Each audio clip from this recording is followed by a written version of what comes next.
We welcome in on the Western Pizza guest hotline, Cody Janzen, who's the play-by-play guy and the manager of communications for the Saskatchewan Rush. So you're in the arena in Buffalo right now.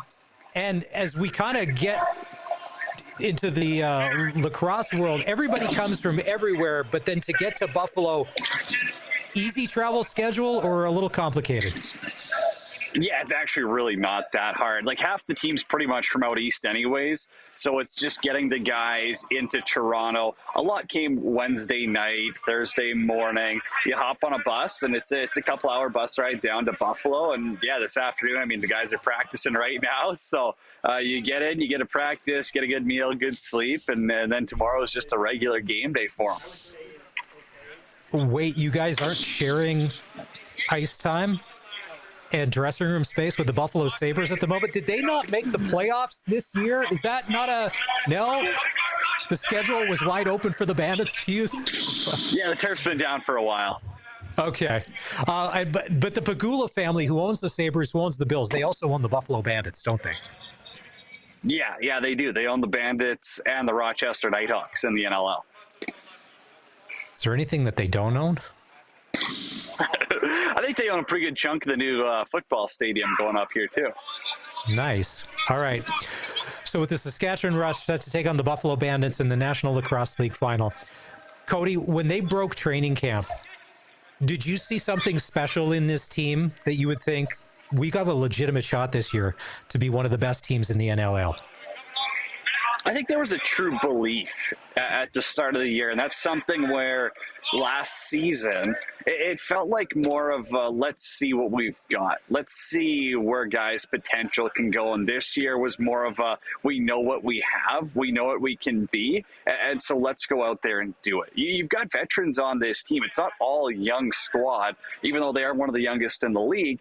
But you've got that high-end talent that's ready to win now. You still got guys like Robert Church, Ryan Keenan, Mike Messenger, Matt Hossack that were a part of the 2018 championship. Yeah, it was a little earlier in their career, but they still have that experience. You mix in a couple other veterans like Austin Shanks, like Frank Shiliano, and you load them up with a bunch of young talent that can fly around the floor like Jake Boudreau, Zach Mans.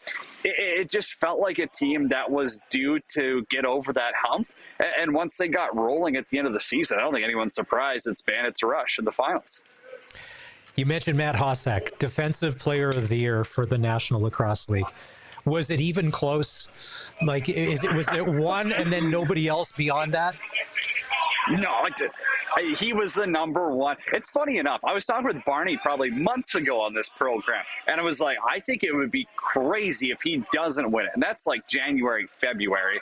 He's been the front runner the full way through. I would be shocked to see if it was unanimous or not in the voting. They don't tell us that, but like I think Matt Hossack was the clear front runner, and just what a pickup by the Rush. I mean, it's unfortunate Panther City folds, but like for Saskatchewan, you get a star back, and Matt Hossack just keeps getting better.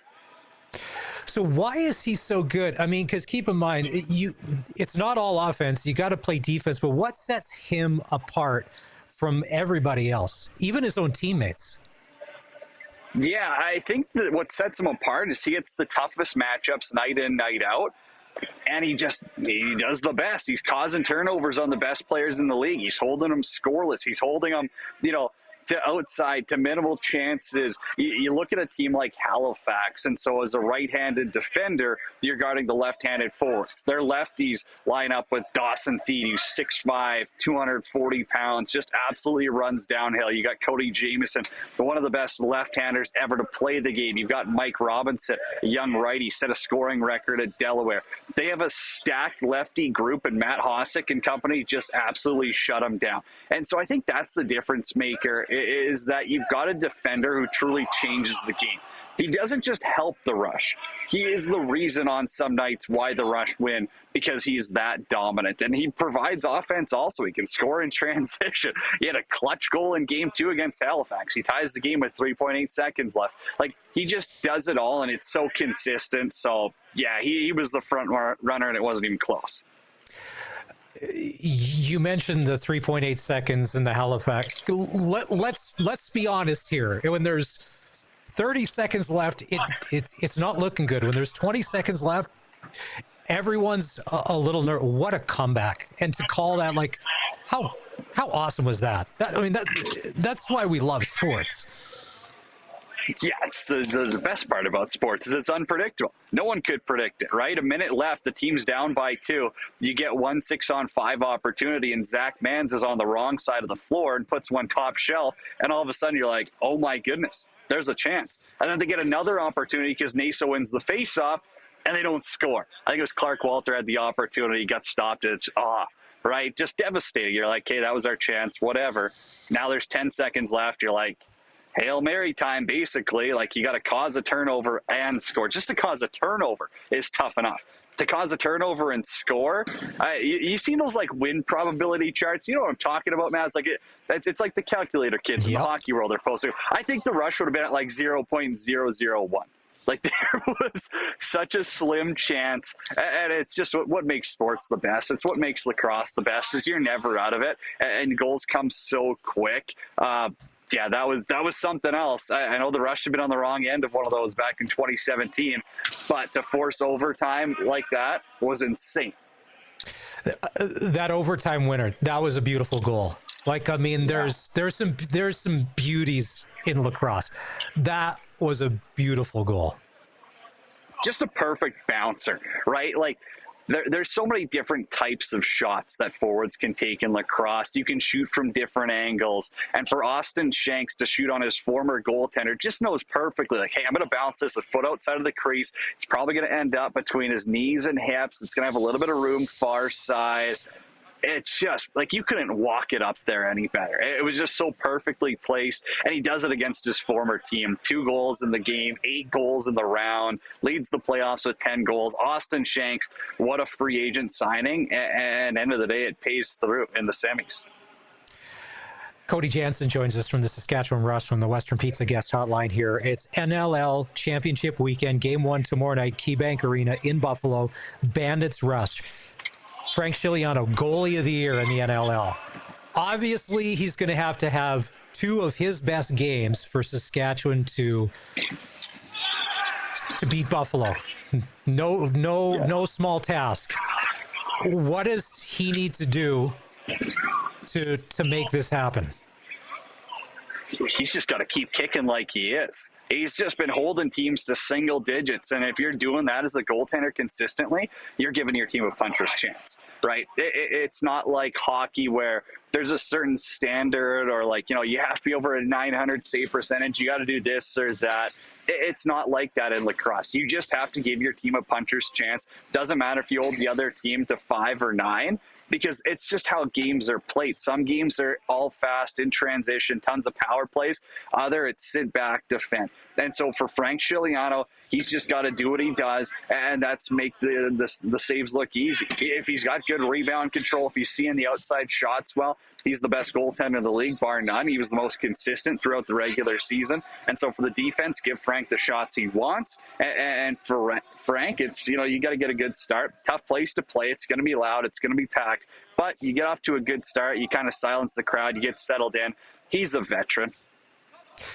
That's one thing about Buffalo. If you've seen any of their games, when they score, they can score in bunches. And sometimes when they get on top of you, the wave comes and you can't get out from under it.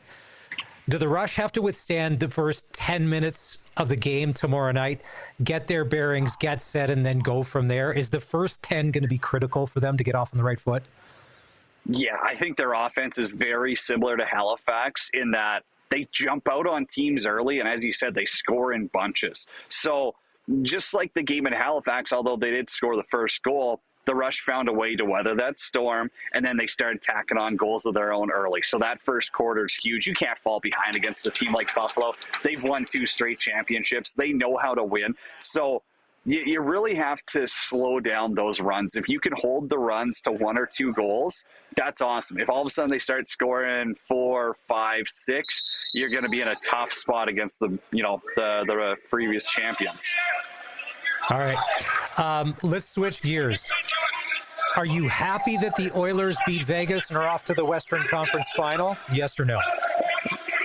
Yeah, of course. I fell asleep during the game. I haven't watched that much hockey. We've been so crazy busy with lacrosse, but Yeah, as someone who used to work for the team and the radio station, I was super happy for the guys. Who would you much rather see them play? Because you want the Oilers to win. Winnipeg or Dallas? Winnipeg. I would like the all-Canadian matchup, but I also just, I don't know. I'm not. The Connor Hellebuck thing throws me off a little bit. Like, I'll watch games and he's standing on his head, and then there's other ones he just lets in some weak goals. So, but I do want to see more Canadian team matchups. And like, when was it? 2021 in the bubble when it was Oilers Jets, and the Jets just walked them. I think it was 4 straight. I think it was just a quick in and out. Yeah, I want to see Oilers Jets though, but they got the Stars. Whatever, it'll be a good series. All right, and then let's move out east. Panthers, Leafs.